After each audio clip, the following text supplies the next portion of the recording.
20. Oke guys, welcome back to my channel. Jadi malam ini, riding gabut. Gue juga sekalian deh mau ngebahas tentang Yamaha Mio R15. Kalian tahu kan, R15 baru udah di launching. Dan gue udah dapat apa tuh namanya, data spesifikasi motornya. Oke, jadi R15 baru itu bukan sekedar facelift guys. R15 baru itu udah major change. Jadi mesin baru, desain baru. Kita mulai dari desain dulu ya. Desain R15 ini bener-bener fresh.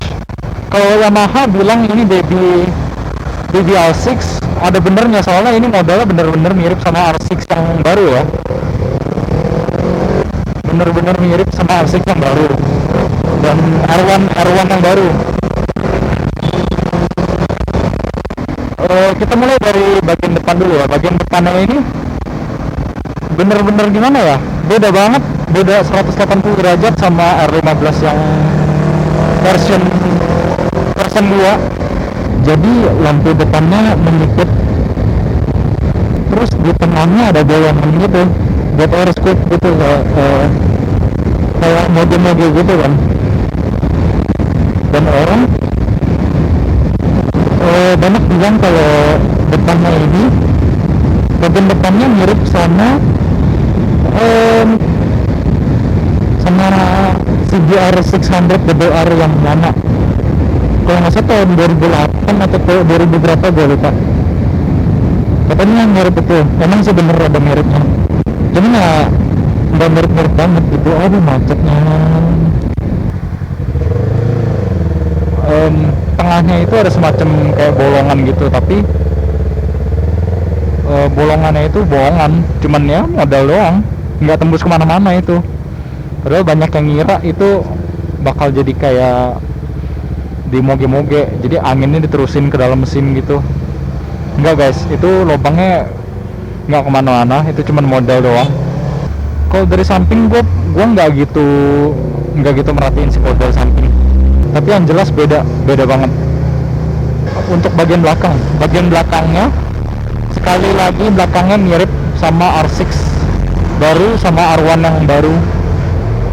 Jadi ada lubang-lubang gitu di kiri kanan. Belakangnya mirip sama R1 yang dan R6 yang baru.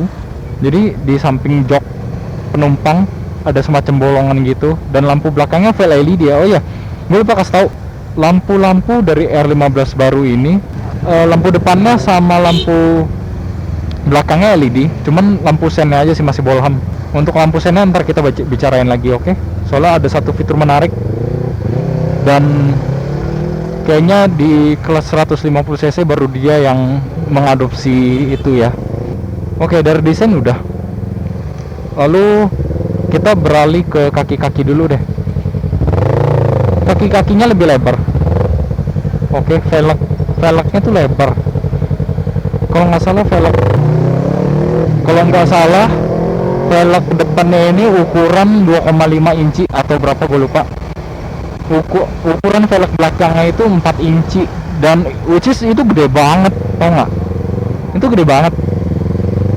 Lalu untuk ban depan 100, ukuran 100 per berapa ya? Pokoknya ada tapaknya tapak 100, dan ban belakangnya tapaknya 140. Dan seperti yang kalian tahu, ukuran 140 itu sama persis kayak bannya R25, CBR 250 RR sama Ninja. Oke, jadi kaki-kakinya udah bener-bener moge. Terus ditambah shock depan tuh upside down, tau nggak? Di kelas 150cc cuman R15 yang udah mengadopsi shock depan upside down. Lalu rem depan yang gue tahu, kalau nggak salah itu jadi piringan depannya lebih lebar dari yang generasi sekarang. Lalu setelah kaki-kaki, gue mau beralih ke fitur-fitur dan teknologi. Nah, ini nih yang menarik. Fitur-fiturnya ini lengkap banget guys. Bahkan gue berani bilang motor ini fiturnya lebih lengkap dari punya GSX R150. Oke. Jadi fiturnya ada apa aja? Speedometer full LCD, gambarnya bakal kasih sini. Speedometer full LCD. Terus shock depan upside down. Lalu apa lagi ya? Untuk saklar, gue mau ngomongin saklarnya karena di sini ada yang menarik. Di saklar kiri itu ya kalau Yamaha lengkap banget. Jadi ada apa aja, ada touch beam, lampu jauh, lampu dekat, ada lampu jauh, lampu dekat, terus ada sen, ada klakson, sama ada saklar dim. Ya kayaknya biasa aja sih, cuman penempatan saklar dimnya itu yang baru. Jadi kalau kita tahu itu Fiction R15 itu naruh saklarnya di depan sini, di bagian depan dari saklar itu. Jadi sangat ergonomis buat penunjuk kita. Tapi di R15 baru ini dia saklarnya nyatu sama saklar lampu jauh, lampu dekat. Jadi kalau kita mau ngedunya itu tinggal pencet ke bawah, tekan ke bawah gitu. Dan ini mengingatkan gue dengan saklarnya Mega Pro ya. Sama persis mekanismenya kayak gitu. Oke. Itu saklar kiri udah. Terus saklar kanan. Saklar kanannya ada engine kill switch seperti biasa Yamaha lengkap. Terus ada starter elektrik ya, iyalah. Masa iya engkol zaman sekarang kan. Terus ada satu lagi yang menarik, fitur hazard. Kalian tahu nggak hazard apa? Hazard itu biasa di aplikasi di moge. Jadi kalian tekan tombol ntar sennya nyala 2 gitu, tap gitu. Which is itu moge banget kan. Kalau kata Judi, motor yang ada hazardnya berarti moge. Oke, ada hazard. Itu menurut gua sangat gimana ya? Menjadi nilai plus sih. Sebenarnya nggak penting-penting banget. Nggak penting-penting banget buat kelas 150 cc. Cuman ya nilai plus lah, ada lampu hazard dikasih dari pabrikan kan. Soalnya seperti yang kita tahu, orang-orang kalau touring gitu keluar kota sering nyalain lampu hazard ya. Udah, itu saklar kanan. Terus gue mau ngomongin ini mesinnya ini bener-bener dirombak total, bener-bener baru. Jadi R15 ini displacementnya atau kubikasinya udah bukan 149 cc lagi guys. Itu udah 155,1 cc, which is kalau nggak salah sama ya dengan kayak NMAX. Nerobos sama kayak NMAX. Dan mesinnya ini mengadopsi teknologi VVA di headnya. Kalian tahu nggak VVA apa? VVA itu Variable Valve Actuation. Jadi yang udah gue nonton di sekitar 7000 rpm nanti VVA nya itu aktif. Oh, kalian nggak tahu VVA? VVA itu kayak kalian punya durasi, sabar dikit apa sih? VVA itu kayak kalian satu mesin punya 2 buah durasi noken. Jadi kalian punya 2 noken itu.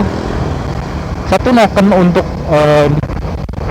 noken untuk putaran bawah, buat ngejar putaran bawah, dan satunya lagi untuk ngejar putaran atas.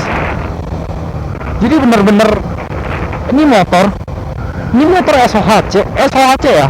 Sekali lagi gua SOHC overstroke ya, tapi power atasnya kuat banget. Oke, jadi powernya ini yang gua baca itu sekitar 19,3 ya kalau nggak salah, 19,3 horsepower, which is lebih powerful dari GSX R.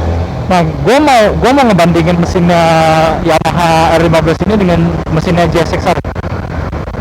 Jadi bor R15 baru ini ukurannya 50, bor piston dari R15 ini ukurannya 58 mili.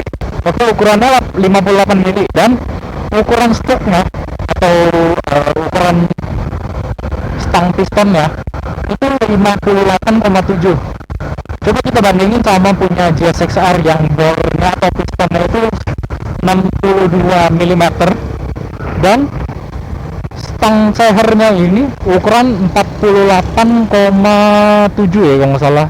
Correct me if I'm wrong. Seperti yang gua kasih tahu tadi, motor ini tuh overstroke tapi powernya itu gila. Powernya tuh udah lebih di atas GSX-R yang overboard dan pistonnya lebih gede dari R15 loh. Beda berapa? Beda 4 mm, which is gede. Itu bedanya gede. Dan itu gue yakin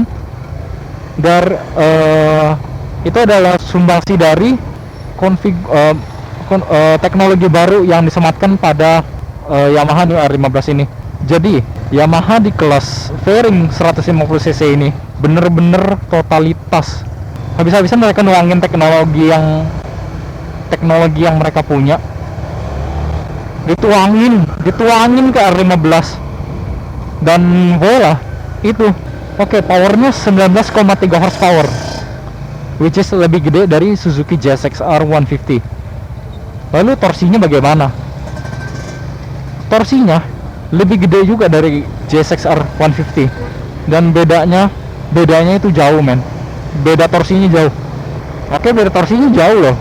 Dan wah, bener-bener deh itu GSX-R buat kalian yang udah inden, wah kalian nyesel deh gua kasih tau, karena teknologi di mesin R15 ini bener-bener baru gitu di mesin 150cc, bahkan 250cc sekalipun. Jadi pistonnya ini menganut asymmetrical piston. Nanti bakal gue kasih tahu asymmetrical piston itu kayak gimana modelnya. Yang jelas di satu sisi lebarnya itu beda sama yang sisi sebaliknya, dan itu kata mereka berguna untuk mengurangi friksi atau gesekan di dinding piston. Ya teorinya mesin otomatis lebih awet, ya nggak, bener nggak? Kalau gesekan berkurang otomatis mesin lebih awet, ya kan? Lalu setelah asymmetrical piston ada yang seperti gua yang sebutkan tadi, VVA, variable valve actuation. Lalu ada satu lagi nih, dua ada clutch assist dan slipper clutch. Jadi jadi apa sih itu clutch assist dan slipper clutch? Clutch assist itu jadi nekan kopling itu ringan banget. Jadi tuas koplingnya ringan banget, dan itu bukan pair koplingnya yang lembek atau gimana, tapi konstruksi dari pistonnya itu sendiri, dari part kopling itu sendiri yang bikin tuasnya jadi ringan banget. Itu clutch assist. Lalu ada slipper clutch. Apa sih slipper clutch? Slipper clutch itu jadi kalian misalnya nih, susah gue jelasin tapi gue bakal beri contoh. Jadi misalnya nih kalian lagi jalan 60 km per jam di gigi 2. Kalau kalian ganti gigi 1, itu mesinnya bisa ambrol dan ban belakang ngunci gitu kan. Tapi kalau pakai slipper clutch ini enggak, gengs. Jadi ban belakang nggak bakal ngunci sekeras apapun lo downshift, mesinnya nggak bakal kenapa-kenapa karena dibantu oleh slipper clutch ini. Lalu gua sempet nonton video first impression dari New R15 ini. Ada dua video. Satu bilang ergonominya lebih nunduk dari R15 yang version 2 karena stangnya underyoke, dan satu lagi bilang stangnya lebih relax. Nah ini gua agak bingung.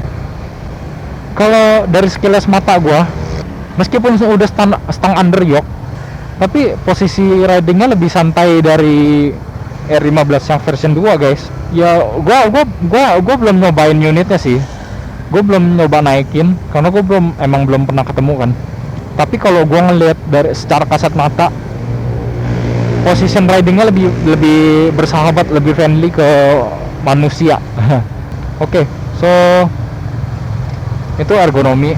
Terus bentuk segitiga, bentuk segitiganya tuh baru.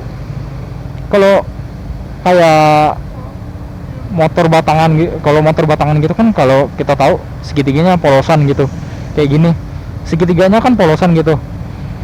Kalau R15 bentuknya sama, nggak sama-sama banget sih, sama kayak Yamaha R1. Jadi ada bolong-bolongnya, ada bolong gitu. Wah, keren banget, udah kayak moge, bener, nggak bohong. Untuk rangka dia masih mempertahankan rangka Delta Box dia, which is good. Seperti yang kita tahu, Delta Box itu sangat rigid. Kalau di bawah cornering itu dia nggak nge-flex, rangkanya nggak flex, nggak gimana ya bahasa Indonesia itu, nggak lentur gitu. Nggak lentur. Jadi itu rangka Delta Box. Dan tapi meskipun sama-sama Delta Box, rangkanya ini mengalami penyempurnaan sehingga distribusi bobot dari R15 baru ini itu 50-50 depan belakang. Dan itu penting kalau kalian suka cornering, itu kalau dapat 50-50 weight distribution itu kalian lebih bisa ngontrol motor. Lalu untuk bobot yang versi lama gue kurang tahu, tapi yang di versi baru ini 137 beratnya. Kalau dibandingin sama GSX-R ini beratnya 126, bedanya 10 kilo, dan itu signifikan banget bedanya 10 kilo itu. Kenapa GSX-R bisa 10 kilo lebih 10 kilo lebih enteng dari R15? Karena rangkanya itu diamond, dikasih semacam cover plastik gitu, biar kelihatan kayak Delta Box gitu, padahal bukan. Itu cuman diamond dikasih cover. Untuk kualitas finishing dan material gue kurang tahu. Tapi kalau kita ngelihat ke belakang, kualitas motor Yamaha itu gak usah diragukan gitu. Beda sama pabrikan H, ya kalian tahu lah ya, pabrikan H yang plastiknya kayak plastik ember tuh. Ini kalau kalian bisa lihat, ini pecah nih, ini retak. Terus dalam situ ada yang pecah, seperti yang tadi gue udah bilang. R15 tadi powernya lebih gede dari GSX-R, torsinya juga jauh lebih gede dari GSX-R, tapi 10 kg lebih berat. Jadi gue penasaran ini, kalau diajak adu drag race itu menang siapa. Jadi pertimbangan terakhir kalian kalau membeli sebuah motor itu apa? Pasti harga, ya kan? Untuk harga, gue dapat bisikan dari temen gue, nggak tahu bener nggak ya, harga R15 Neo ini sekitar 34,7 juta atau berapa lah, gue nggak tahu. Pokoknya sekitaran segitu harga barunya, which is bedanya lumayan jauh ya sama GSX-R. GSX-R itu under 30 juta ya, under 30 juta harganya.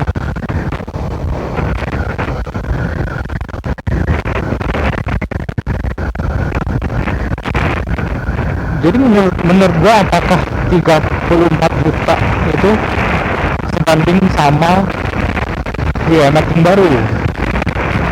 Apakah 34 sekian juta itu setimpal atau worth it? Gue bilang worth it banget. Gue lupa mention speedometer R15 baru itu lengkap banget loh. Maybe selengkap punya GSX-R minus oil change sama apa tuh, oil change interval sama service indicator, pengingat service gitu. Tapi di speedometer R15 ini dia ada shift light, jadi kalau udah berapa ribu RPM itu nanti dia nyala gitu. Okay, so hope you guys enjoy this video. Don't forget to press like, comment and subscribe below. Okay, so ciao guys.